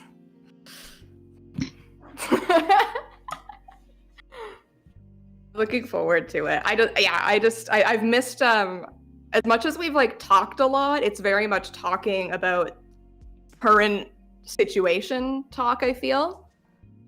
So I'm looking forward to more like just, not high stress conversation, I guess. Just hanging out. Yeah, because since we took that watch together, like a century ago, I think the most like not tense just chatting we had was the two of us post crying last time. I don't know if I'm ever gonna like forget that for the foreseeable future, because that was just so good. Just both of us like so bleary, just like, oh yeah. Bad day, Yeah, it was rough. Isn't that just the adventuring life? You just both come in like half dead, covered in gore, and like, yeah, today was rough. One of those Mondays, am I right?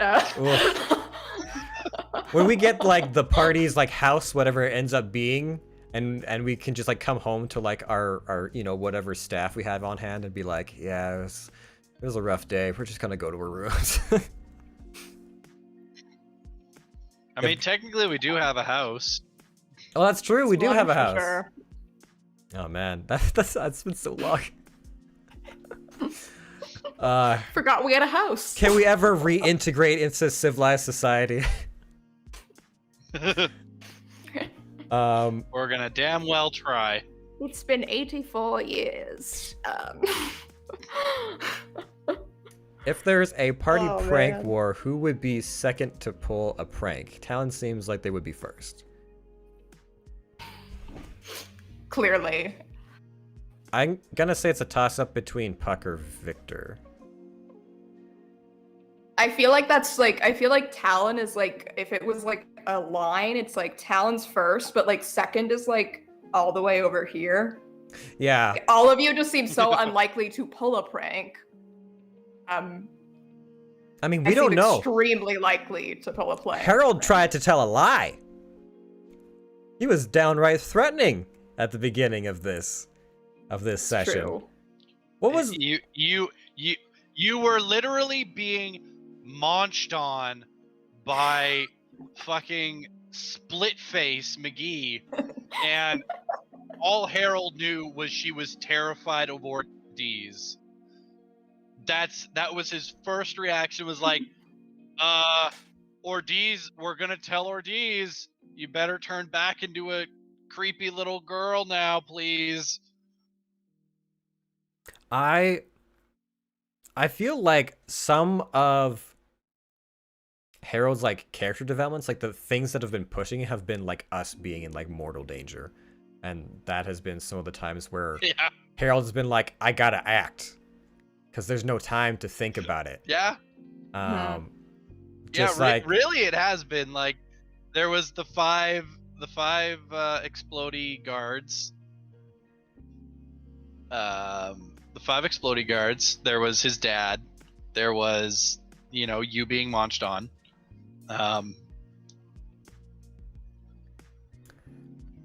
Yeah, one of the things I'm gonna have to consider is like how many scars carry over from all this for Puck. Like not just talking emotional scars, like physical scars. Yeah. With like, you know, do I now have like a whole bunch of like little like dents and things from all the ribs, or like do I now have like a bite scar across my chin? And you know, is that like, if we end up talking to Ariel and figuring out more about her, is that going to be like painful for her to see? You know, I don't know. Actually, this is maybe a question just for the two of you, since you're more experienced players, but is there like any sort of like rules, I guess, around like magical versus non-magical healing and how that would affect like having a physical scar? I feel like magical healing, like in my mind, that would be like you wouldn't end up with one. Generally speaking, it's DM interpretation. Yeah. Okay, yeah, that makes sense. I think usually it's the like non-spoken, like unless the DM points something out, it's usually like the healing just like fixes the wound and it's fine. If it's like severe, like if you got full on like fire blasted by a dragon knocked unconscious sort of something, then the DM might be like, even with your healing, there's still like, you still have like burn marks, sort of thing. If it's non-magic healing, I think usually it's like how you would treat it in real life, where it's like if it heals well, there might be less of a scar, but you'll probably have something carry over. And then I guess in this world we've had some of it where it's like you can choose to keep the scars there with the magic if you want. And maybe it just depends, like how, maybe with Lane, it's like how grievous was the injury versus how powerful was the healing magic. How much of that scar remains. Yeah, totally fair. So yeah, Just and never of course discussed that at all. So of course, if you lose bits, like if you lose a piece of an ear or something like that, that's not coming back. That's gone. Yeah, unless you can reattach it. So Unless you use a 7th level spell. Yeah. When's that gonna happen? Fucked if I know. Actually, speaking of losing body parts, I just want to share this because I felt like maybe it was a really good idea in the moment and then I didn't get to do it. But when we were struggling so much to get the braid out of Ariel's head, I had this like image because she was still down at that point. I was like, oh, I'm just, instead of like going to cut the braid, like I'm noticing like that like nothing's really even like really landing when we try to hit her directly. I'm like, maybe I should just like bologna slice that patch of skin off with my sword, you know, and not hit the bone, like just like top layer, like a really intense shave. And then immediately after that, it was like, she got out of the grapple, she's up, and I was like, okay. I thought that might have worked, but we'll never know, I guess.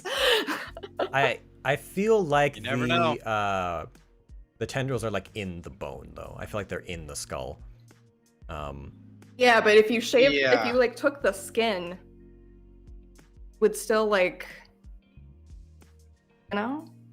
I don't know. Well, like because like kind of like the way that I interpret these parasites with their like little spindly little like tendrils is that they like latch on to parts of your brain.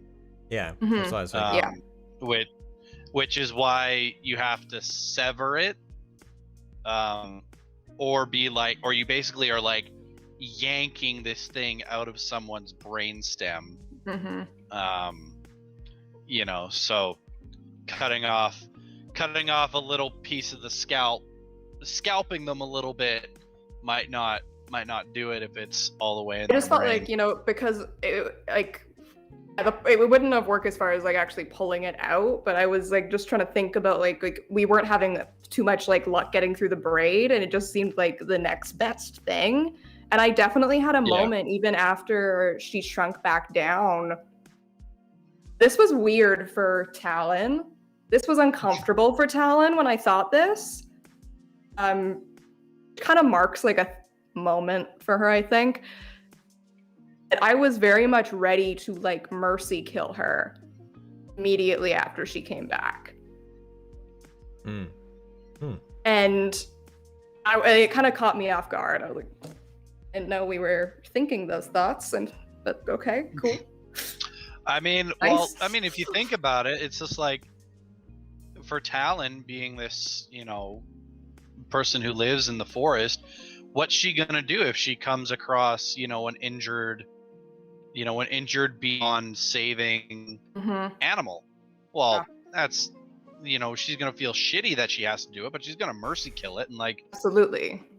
that's kind of what this girl was going through. Is like, who, as much as Puck wants to believe he can save her, how much permanent damage has already been done? That's still a question that's rattling the old brain over here.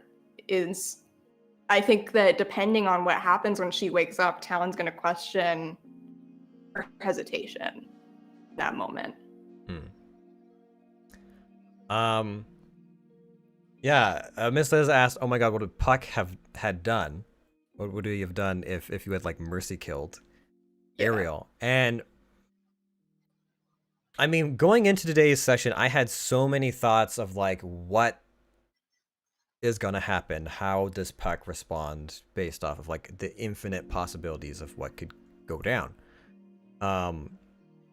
Cause Puck was like, I was thinking, okay, best case scenario, my thing works, she stands down, we like leave the cage or something like that, and we figure out a way to help her later. Or like, what happens if it doesn't work and we have to kill her? Like, how does that fucking affect Puck, where he's like, I couldn't save this person? And it's a very valid question of like, also what, when she wakes up, is she just going to be like a broken soul? And you know, maybe there isn't a road to recovery for this person. And so it's difficult. In the moment, I feel like if Talon had tried to mercy kill Ariel,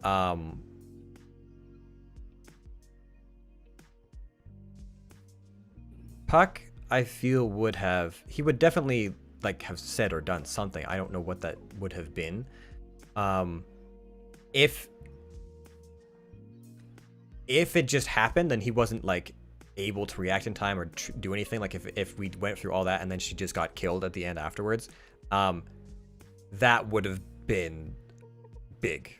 Like Puck would have been like, well then what was the point? Like, why did we even bother coming here? You know, and you would have, I'll tell you right now, you would have had a reaction time, because it wasn't like a aggressive, like wasn't thinking about like an aggressive, like, okay, like just get in there and get it done. Like I wanted to like look into her eyes and apologize for what she had been through and almost be like, it's over now, you know? So you would have definitely had a moment. Yeah, I'm talking in the theoreticals. But I think that if that had happened, if that had played out in that way, or if she had gotten killed and it wasn't something that was like, if there was no other option but to kill her, that's one thing. But if we had like kind of like stopped her and then killed her anyways, that would have been like, Puck probably would have left the dungeon. Like he would have been like, then there's no point in us being here. But if she had died and it was a case of like we couldn't save her, that would have carried like its own weight for him of also being like, at that point he would have been like, why he would either have blamed himself or like questioned why he couldn't do more. If she is like irreparably broken when she wakes up, that's gonna be tough if that is the case. I think that Puck hopes that there will be some level of like comfort he can offer to try and at least put her in a place that's better than where she was. But if it is just like a, why didn't you kill me, or like you should have just like ended me there or whatever, I don't know. I feel like Puck will. I guess it's hard to say. If it seems like there's a chance, Puck will probably try. But if it's just like stonewall no, then like Puck might have to like take a day to like just go into the forest or something and just be like, I went through all that and like it's still because he's very frustrated. He's very frustrated that his magic has not been working as intended. And to have it be like, well, even after all that, I can't heal mental scars. Like I can't heal like mental emotional wounds. You know, like I can try, but there's no magic for that. And so that's a whole nother layer. And for a 17-year-old, that might be a lot. Well, and that's like a lot to do with, I feel like that frustration of not being able to just fix everything. I think that's so much to do not only with his personality, but with his age, you know? Because you think that everything should be able to just get fixed when you're young, you know? You want there to be some sort of like magical solution to all the problems, and part of growing up is accepting that all the bullshit you go through is what kind of makes you, I guess. And that's a big realization to go through. I'm really curious to see how it all plays out, because he is so young. I will say that this definitely plays into his character. Like there's some stuff about how I envision Puck to be like save the life, save the soul first above everything, and then try and work from there. And so yeah, this would be a pretty brutal push against like what he feels like, what his, I guess, ideals or his identity is, if he was able to succeed in that, but then it wasn't enough. Like the part after it was still too much. Puck gets invested very quickly. Puck has known Ariel for 2 hours, and one of that she was trying to murder him. Yep. The other one, she was unconscious. Listen, Puck is mainly looking at this as like the person he talked to beforehand and the person who was begging him not to come into the room is what he's. By the way, good night, Miss Liz. Thank you for all your questions. Yes, thank you for stopping by. Oh, Remember to drink water, we'll brush your teeth. I will. I'll take a bathroom break shortly, I'm sure. For having your wonderful sentient balls of stardust. Oh, thank you for having me. I see. I read that like midway through and I was like, this doesn't make sense. Warren, your wonderful sentient balls. I read the stardust part. I just still wasn't sure what it meant. Thank you for all your love and time. We appreciate you. What are you looking forward to in the next session for everybody? My conversation with Books. Saphira that I've been putting off for like 3 sessions. books, knowledge. Puppy time, and knowledge. Alan's really excited about the puppy because everything's been shit lately, and now there's like a baby, basically. So it's like proof that like some good things exist. I'm honestly I'm really looking forward to talking to everyone. Like there's like so many like conversations I want to have, like so many one-on-one conversations I want to have with like, people in the party, people outside of the party. And I'm just really interested to see because at this point we're like more or less done the dungeon. So now it's all the unpacking of what all happened. So I'm really looking forward to talking to everyone and seeing the character's perspective, the player perspectives, and seeing how that changes the dynamic. If it changes the dynamic, where it leads us to next. Yeah, I'm really looking forward to it, and I'm hoping we have some good. I'm sure we will have some good character moments. But I'm hoping that it's like it grows the relationships, or in case people like Saphira or Ordiz are pissed at us, or not Ordiz, Gazdan are pissed at us, maybe it becomes a bit more of like a tense thing, and how that plays It's out. why we leave. We're like, I'm sorry, please take this gold in reparation and we'll be on our way. Player me is actually just really excited. I'm excited for everything that we're going to be unpacking in the session, but I am also excited to do this next week after all that and talk about everything we talked about as players. I'm so happy that people have enjoyed Talk the after about all the emotions. the after shows. I was wondering if they were just gonna be like this like little niche thing that people were like half interested in, but I'm glad that people are like really taking advantage of digging into all the subtext. I love doing it because it's definitely helping me with more like depth in the character. Having like the outside questions that I'm not thinking to ask myself, questions we aren't asking each other. It definitely has changed, if I compare it to like the last campaign, how I'm working on her internally, like throughout the week leading up to the session, you know? It's very Yeah. it's very interesting to have the audience perspective and see what they like notice most or what they're most interested in. Yeah, because it's been like the last 3 sessions have all been like, Puck, you come in immediately and this is happening, or the last I left off was like this is going on, and I'm just kind of like, come on, Lade, just like let me have one session where I can like start at like an emotional 6 instead of like 11, just one time. Just let me like dip my toes in so I don't have to be like immediately crying. Yeah.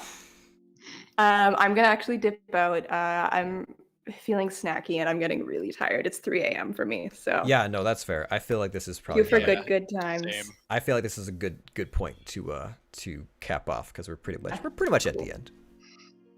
So, I'll hang until you log it off then. sure. All right. Thank you everybody for coming by and hanging out in the post stream. We do all appreciate. We love your questions and all of your feedback and you know, calling us sentient balls of stardust and you know that stuff. Yeah, we'll be back next Tuesday for more of whatever this is.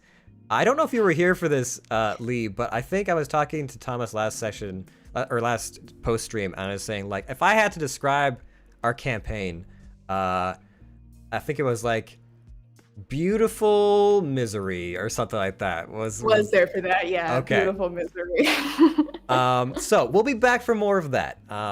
But it should be a lovely time. I'm very much looking forward to it. I know the rest of the group is as well. So thanks everybody. We'll see you next week. Does anyone have anything they wanted to say? Thank you.